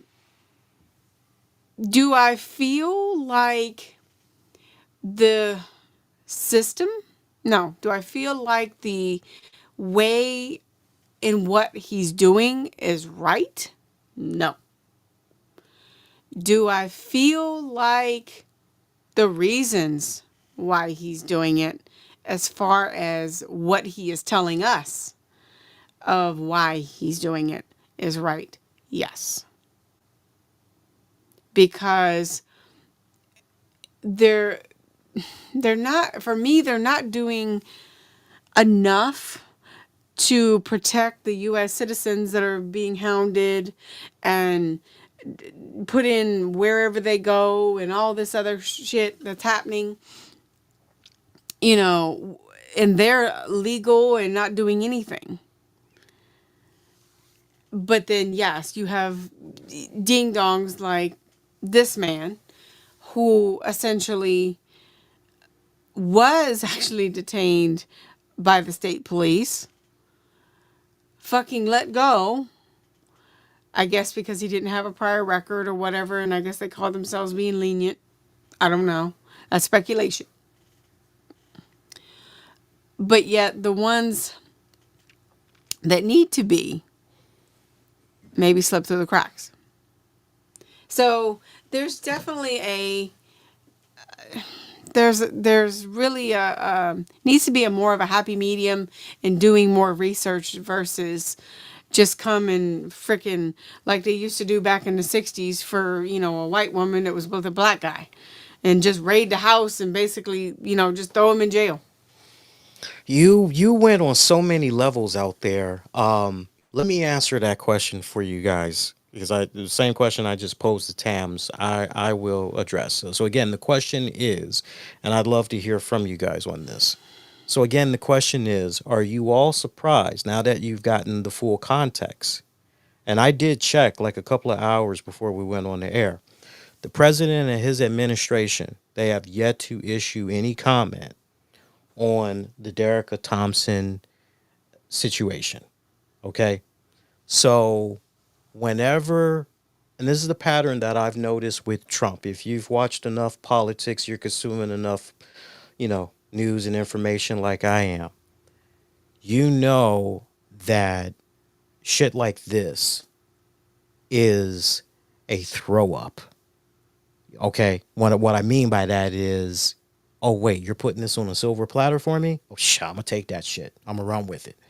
And normally, shit like this, Trump has a tendency, somebody within his inner circle, dude, this is so in your wheelhouse. This is what you've been talking about. This is, yo, you need to double down on this.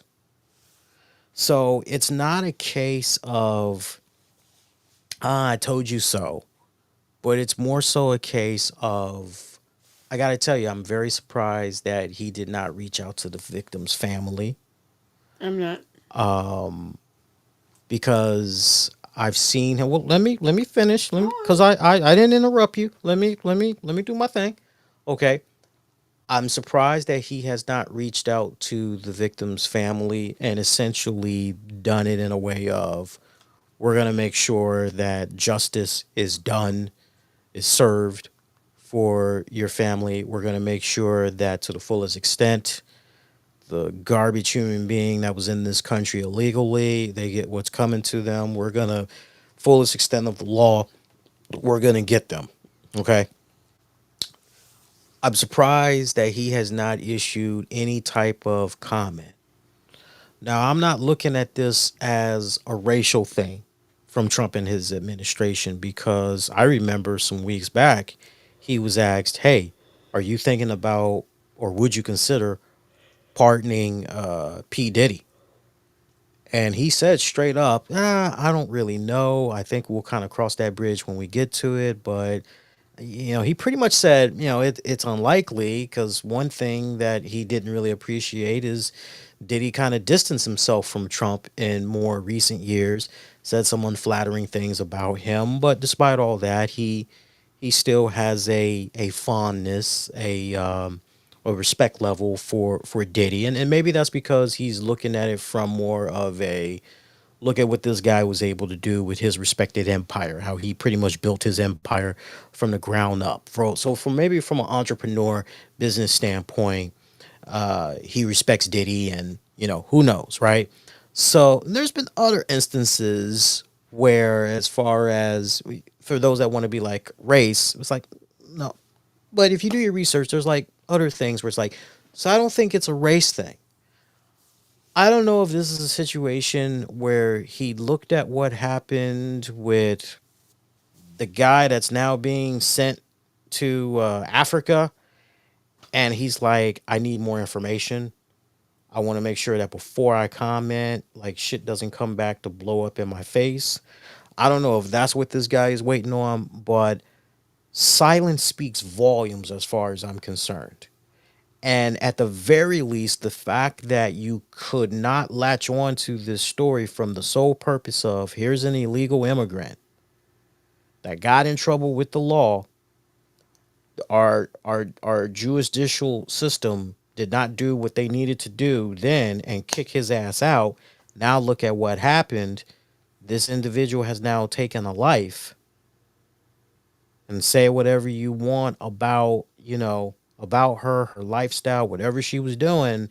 Like, a life is a life, and this could have been avoided. Do you guys now understand why I'm doing what I'm doing? Why we need more bipartisanship to work with me on this, right? But I just find it eerie that the silence remains. That's all I'm saying. I find it eerie that the silence remains. Now, let's flip it for those that want to be like, "Oh, it's a black girl, Lee." Let's flip it. Let's flip it. A young Russian woman that was seeking with her family to escape everything that was happening in Russia, wanted to live a new life, wanted to get a fresh start, wanted to get new opportunities and everything, came out here to America. I'm talking about a young woman by the name of Iryna, that's spelled Arena. Irny, Iryna Zartovsky. Iryna Zartuska. Zartuska. Okay? Remember that name. Go look that name up and everything, right? I'm gonna hook you guys up right now. But this woman died a month ago almost. Well, about 3 weeks ago, roughly. Mm-hmm. Okay? Close to 3 weeks. Definitely a couple of weeks ago. Mm-hmm. But it's trending right now because CCTV footage of her death was finally released like 2 days ago. And it's a heartbreaking story. So she came to this country and she decided that she wanted to pursue being a veterinarian, apparently. And you're like, okay, that's good. That's good goals. Good for you, right? Hey, we're the land of opportunity. You're trying to escape whatever was going on in your home country. Hey, I respect that. Welcome, right? You and your family, y'all didn't do anything bad in your respective country. Y'all are, y'all about, okay, all right, that's what's up. You like hearing stories like that. So, where we got married, North Carolina, she goes on this transit bus or whatever. She's got her AirPods on. She sits on this train or whatever that's in front of this black guy. No, she's sitting in front of this black guy. And this black guy was just kind of rocking back and forth and all this other stuff. And you see way before she gets on this this this train, you see him just kind of sitting in his seat and he's just rocking back and forth, head leaning up against the window, all of that. She gets on. There's nothing attractive about her, nothing that really stands out. She just gets on. She quickly finds a place to sit. She's sitting right in front of him. She's got her AirPods on. She's got a baseball cap on. And this piece of shit of an asshole just casually opens up a pocket knife, stabs her repeatedly in the neck. One of those blows, she gets up and she's looking on, extremely shocked. And then within like 30 seconds later, she collapses on the floor, and she pretty much died right there. By the time other passengers realized something had happened, they rushed to her, try to see what's going on, try to help her out. This guy, he has now taken off his sweater, but he's got blood dripping from where he stabbed her and all of that. Like, the blood is just dripping. It's following him as he goes all the way to the exit and everything. Cops were able to catch up with him. Okay. Good. Now, here's where it gets, and this kind of loops back to bad guys, illegals, and all of that.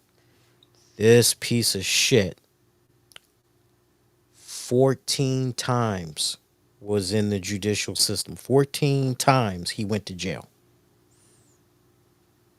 14 times.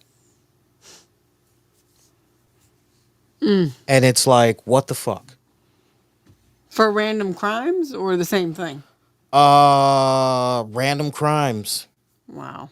If you bear with me, go ahead talk about that for a little bit. If you bear with That, me, actually, I'm looking at it right now. I got it right now. Actually, no. I'm just looking at his mug shots. But this guy was arrested like. I mean, this is fucking ridiculous. This guy was like arrested. Keep talking, because well, I'm still looking it I up. mean, at this point, 1 to 3 is enough in reference to being arrested. And I will be honest with you, when I was on the public transit system Mm, back many years ago, I was very leery of people who acted out of character. mm-hmm, Very. mm, To the point where if they started doing some silliness, usually I moved. Just because, maybe they do have some type of illness. Maybe it's something else. But for me, it generally creeped me out. And I usually moved or I kept my eye on them. mm. And uh, that poor woman. Yeah. That's really sad, especially because where he was stabbing her, oh my gosh, there's just so much there. Mm-hmm. You know, uh, the stuff, nerves and the whole thing that's coming from the brain. Lord knows what he severed. Long record dating back to 2011 involving convictions of robbery with a dangerous weapon, breaking and entering, felony larceny, misuse of the 911 system. That's just for starters. He was known to suffer from schizophrenia. I wondered about that. I really wondered about that. And possibly not on meds. And this should have been the deal breaker right here. Earlier in 2025, in a court appearance, he claimed that man made material had been implanted in his body, controlling his actions. Oh, yeah, that's definite schizophrenia. And although a judge ordered a forensic evaluation in 2025 of July, it had not been completed by the time of the attack. Wow. But 14 times. Yeah. I mean, grant you, I mean, every stupid thing is a stupid thing. And apparently he was homeless. That makes sense. Yeah. And not for nothing, but he somehow was able to get on this light rail without paying his fare. Somehow he did fare evasion. I probably did what some of our others used to do with us for the metro. Yeah. But essentially, at some point, basically getting to the nuts and bolts of it, with, back to the other, case that we were talking about, at some point, when does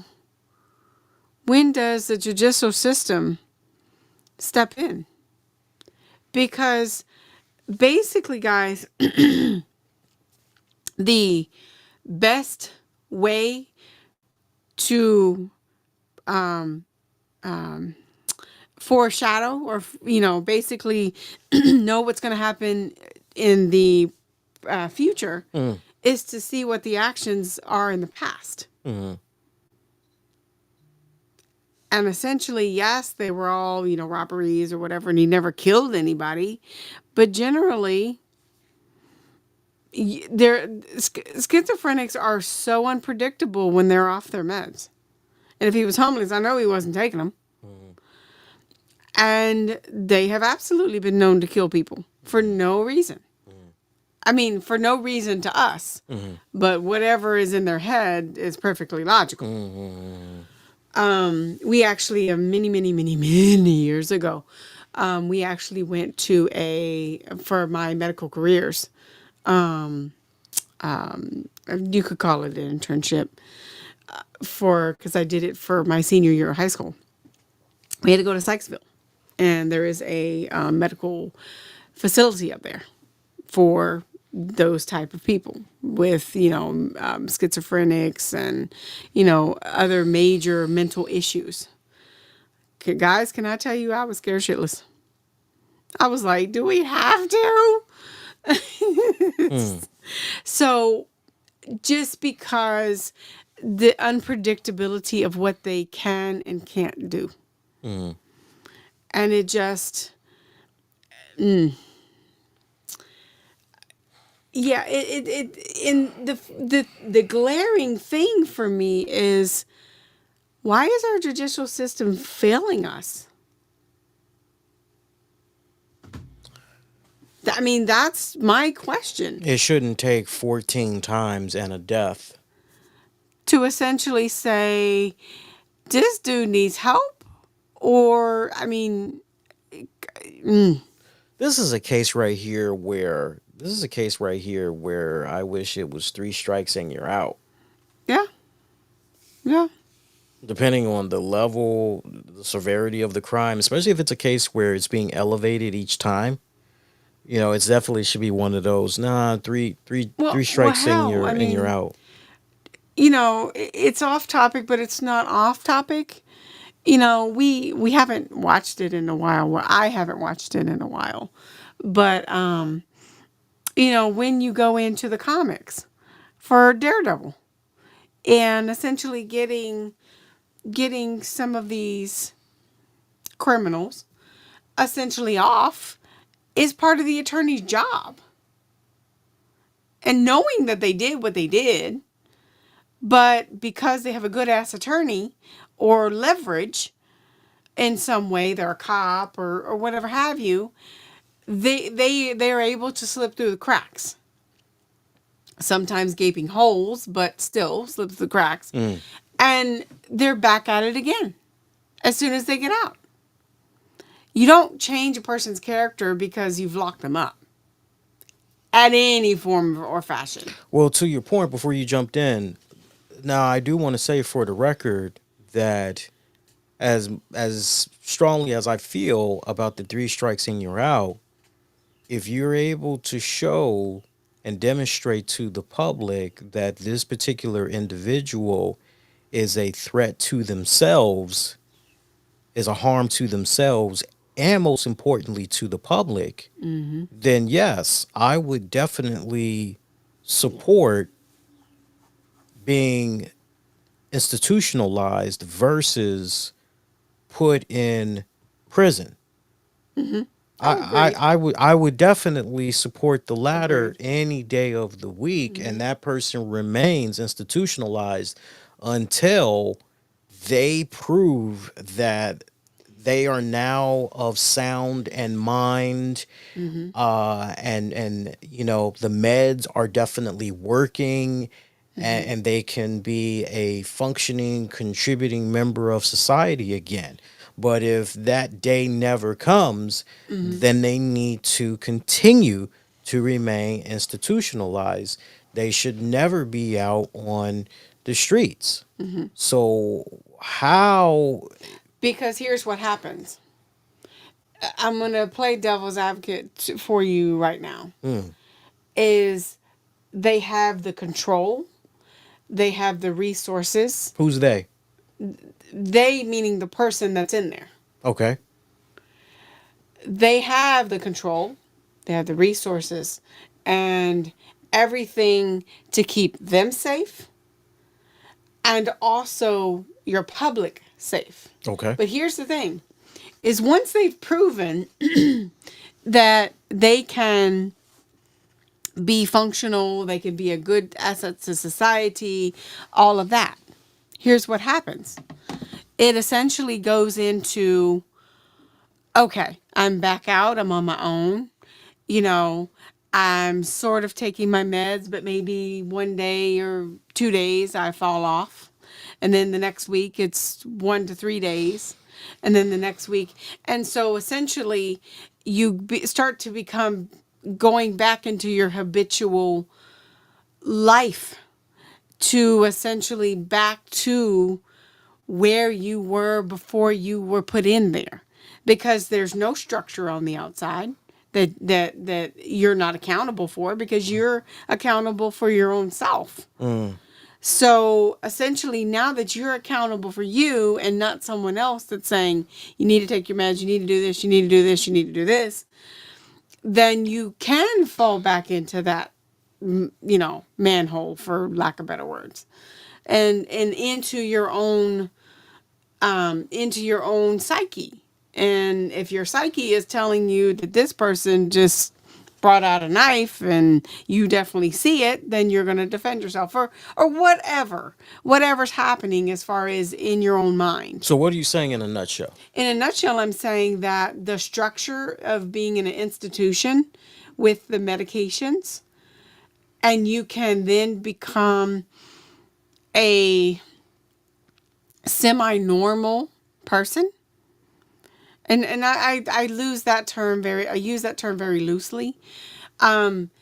With being on the outside, you don't have that structure, and it's very easy to fall back into that trap of being how you were before.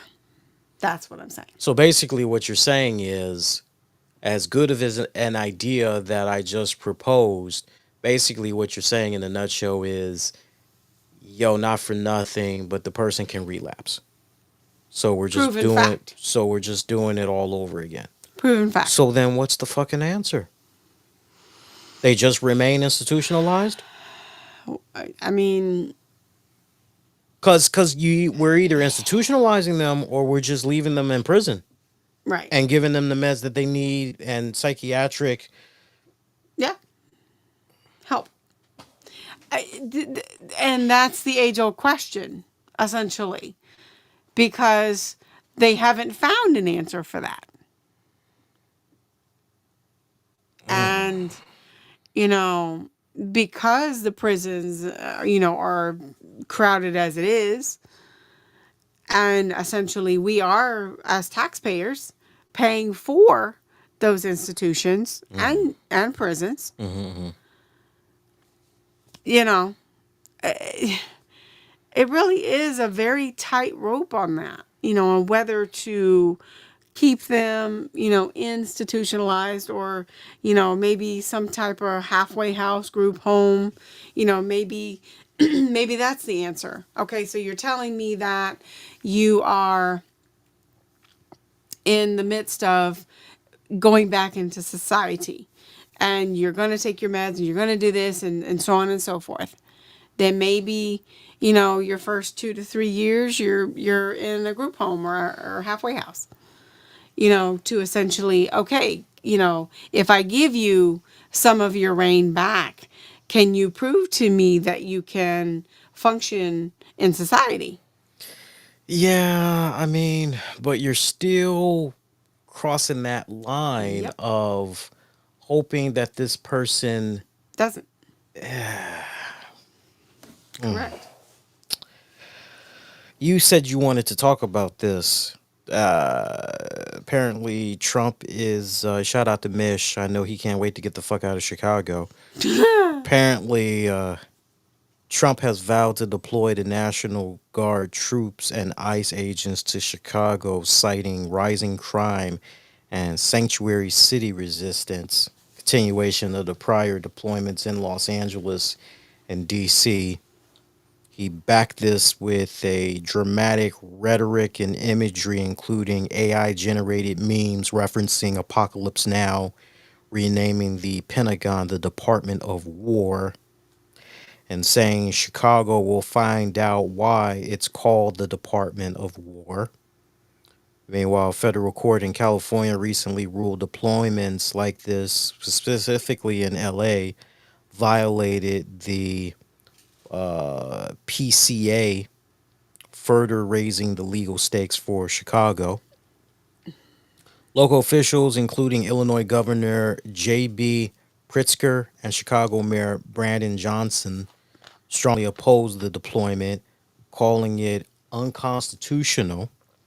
Protests have erupted in the city and at staging areas like Naval Station, Great Lakes. Meanwhile, Boston, shout out to Joe Numbers, a new ICE operation dubbed Patriot 2.0 has begun in Massachusetts, targeting illegal immigrants despite sanctuary policies in Boston. The Trump administration has also filed a lawsuit against Boston for failing to cooperate with ICE, challenging the city's sanctuary ordinance backed by Mayor Michelle Wu and the city council. And let's not forget about DC. In DC, the mayor's like, it's been great, it's been great, just keep doing it. They're trying to do a continuation of military deployment out here. So, I was crunching some numbers the other day, and the deployment of troops in DC is estimated to, get this, in case you guys don't know, to be over $1 million a day. That estimate is derived from prior deployments that cost around $530 per National Guard member per day, multiplied by over 2,000 troops. So just think about that. We're having these troops go out there and to basically patrol the streets, pick up trash, whatever other debris that they can find, and yeah, we're doing a $1 million price tag a day. a day. So, I want to clarify, yes, Trump has basically stated that it's been marvelous and all that. Mario Bowser, who is the mayor for DC, has basically said, thank you, and we're good. Um, so we shall see how that plays out. But one thing I'm very curious about, though, and I haven't really had the time to essentially look it over. I haven't taken the time, not had the time. So, you know, with all of this National Guard and you know everything that's been deployed in DC, have numbers gone down? From what I'm able to see, still the same. Trump is saying what he's saying, but not for nothing. Before he even took over, shit was down. Right. So if you're essentially putting all this money out there for all these troops, National Guards, and ICE, and nothing is essentially changing, then why are you doing it? I mean, in my opinion. Now, it's funny how we were talking about this because I stated to Lee, as my best friend had went to the African American Museum out there for two reasons. One, she went because there has been speculation that Trump is trying to dictate what goes in it or what should be in it. So she wanted to essentially go there and see it one more time and take her cousin who hadn't been, possibly before anything changed. Now, the other piece of it was she sent me a photo of seeing the National Guard there. And I asked her blatantly, I said, so did you feel more safe with them there, or did it make any difference? She said, no, it made no difference. DC is DC. And it was like, wow. So, thinking of it in a way of somebody coming into DC who's been a DC area person for, many years, and then just to say it really didn't make any difference, and you're spending all this money. And I do feel like, at least some of the reports that we've seen, that some of the DC residents are saying the same thing. Right. So then all this spectacular things that have happened, Allegedly. then where are they? And then the other thing, going back to that case, So if you're so heavy on ice and all of this other thing, then why wasn't that man already picked up? Huh. Touche, pussycat, touche. Meanwhile, the National Guard orders in D.C. expected to be extended through December to ensure troop benefits. That's according to an article by Haley Britsky of CNN. She notes that typically Guard members do not qualify for military benefits like a housing allowance or health care unless they are on active orders for more than 30 days. It's still unclear how long the mission itself will continue in D.C., but again, the way Trump's trying to do this, he's trying to have it go through December and everything. Right, for So just DC, and we haven't even talked about the other the other areas, areas that right. he's trying to deploy. Meanwhile, the District of Columbia has filed a lawsuit just a couple of days ago seeking to block President Trump's deployment of National Guard troops in the nation's capital, escalating a legal fight over federal authority in the city. D.C. Attorney General Brian Schwab argued in the federal lawsuit that the influx of more than 1,000 troops amounts to an involuntary military occupation and violates the law. The deployment coincided with Trump's August 11th executive order authorizing the surge, which Schwab contends is an unlawful use of the military for domestic law enforcement. Yep. So, a lot of fires right now. Yeah, a lot of fires. I mean, wow. Even to in Maryland, where there was possibilities of essentially, deploying the National Guard into Maryland because of, Baltimore's crime rates and things of that nature, which we sort of highlighted on this show. Hmm. He went ahead and did like a walk down in Baltimore and invited President Trump to attend, which he didn't. On that note, are you ready for some football? Sure. To be continued, folks. To be continued. Hey, shout out to all of you, the listeners. You've been rocking with us these past several weeks. We've definitely been appreciating it. Make sure you show the YouTube some love as we've been putting up a whole bunch of great content on the YouTube channel, man. YouTube.com/, the RCWR show. Again, youtube.com/, the RCWR show. Shout out to our sponsors, man. Really, really been loving our sponsors. I definitely want to recognize them, give them some love. It's funny. We've been doing this show now for over, I would say, definitely past 11 years.